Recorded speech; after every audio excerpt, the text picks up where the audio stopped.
क्या आपको अपेंडिक्स का पेन है और डॉक्टर ने सर्जरी रिकमेंड की है? Let me clear this for you. Hello, I am doctor Priya Singh Kushwaha, consultant general and laparoscopic surgeon. आज हम टॉप 10 क्वेश्चंस देंगे अपेंडिक्स के बारे में। तो जो पहला क्वेश्चन है वो मेरे पास ये आया है कि डॉक्टर क्या अपेंडिक्स सर्जरी जरूरी है? जी हाँ, अपेंडिक्स की सर्जरी बिल्कुल जरूरी है, नहीं तो इसके डेडली कॉम्प्लिकेशंस हो सकते हैं, जैसे कि अपेंडिक्स का रप्चर हो जाना या परफोरेशन हो जाना या फट जाना, जिसके कारण पेशेंट सेप्टिक शॉक में जा सकता है और जो कि डेथ का एक बहुत बड़ा कॉज हो सकता है। इसलिए अपेंडिक्स की सर्जरी समय रहते बहुत जरूरी है। दूसरा क्वेश्चन है, अपेंडिक्स का पेन खुद ब खुद ठीक नहीं हो सकता क्या? जी नहीं, अपेंडिक्स का पेन बिल्कुल अपने आप ठीक नहीं हो सकता। आप कुछ समय रहते उसकी मेडिकेशन ले सकते हैं जिसके कारण वो ठीक हो सकता है, लेकिन अगर समय रहते उसका प्रॉपर इलाज या आईवी एंटीबायोटिक्स या हॉस्पिटल स्टे प्रॉपरली अगर हॉस्पिटल में उसका इलाज नहीं हुआ तो फिर ये लाइफ के लिए घातक हो सकता है। तीसरा क्वेश्चन है, ऑपरेशन में कितना टाइम लगता है? तो बेसिकली अगर हम ऑपरेशन की बात करें तो हम लैप्रोस्कोपिक अपेंडिसेक्टमी करते हैं, इसमें hardly we take 35 to 45 minutes, maximum 1 hour to complete the surgery. Question number 5 is, operation के बाद कितना पेन होगा? नॉर्मली जो पेशेंट को पेन होता है वो काफी मिनिमल होता है और आप उसको प्रॉपर आईवी एंटीबायोटिक्स और आईवी एनाल्जेसिक्स और tablets, IV analgesics, IV medications या प्रॉपर पेन किलर से उसको ठीक कर सकता है। नेक्स्ट क्वेश्चन है, रिकवरी में कितना टाइम लगता है? तो आइडियली रिकवरी में नॉर्मली 1 से 2 दिन में पेशेंट की रिकवरी हो जाती है, ज्यादा से ज्यादा 1 हफ्ता लगता है किसी भी लैप्रोस्कोपिक अपेंडिसेक्टमी की सर्जरी में। नेक्स्ट क्वेश्चन है, हॉस्पिटल में कितने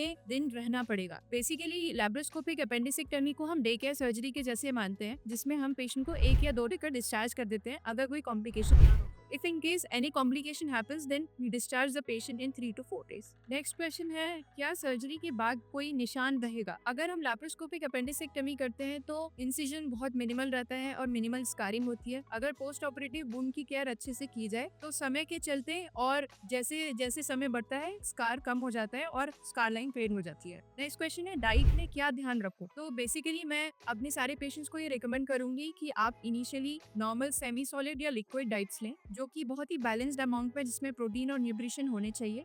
और फिर जब एक बार गट आपका अपटेक सॉफ्ट डाइट के लिए ले ले या लिक्विड डाइट के लिए ले ले, तब आप पूरा खाना खाना चालू करें। क्वेश्चन नंबर 10 इज, सर्जरी के बाद फॉलो अप कब करना होता है? Ideally we discharge the patient in 2 days, but हम हमेशा सारे मरीजों को ये रिकमेंड करते हैं कि हफ्ते 7 दिन बाद, मतलब 1 हफ्ते बाद आपको आपके डॉक्टर के पास आना है और जो भी सर्जरी का वुंड है उसको चेकअप कराना है। सब सही रहता है तो फिर आपको हॉस्पिटल विजिट करने की कोई जरूरत नहीं। I hope this covers all your appendix related questions. मैं बस आखिरी में इतना कहना चाहूंगी कि अगर अपेंडिक्स को टाइमली आप मैनेज कर लेंगे तो डेडली कॉम्प्लिकेशंस नहीं होंगे। अगर आपको ये लगता है कि ये घर पर ठीक हो सकता है तो ऐसा बिल्कुल भी नहीं है। अपेंडिक्स का परफोरेशन होना और पेशेंट का शॉक में जाना, अगर आप उसको समय रहते उसको ट्रीट नहीं करेंगे तो ये सारी चीजें हो सकती है। तो इस चीज को बिल्कुल लाइटली ना ले और अपेंडिक्स का पेन जब भी उठे तो आप अपने कोई भी नियर बाय हॉस्पिटल में जाके अपने सर्जन को विजिट करें और उसका जो भी प्रॉपर ट्रीटमेंट है उसको ले।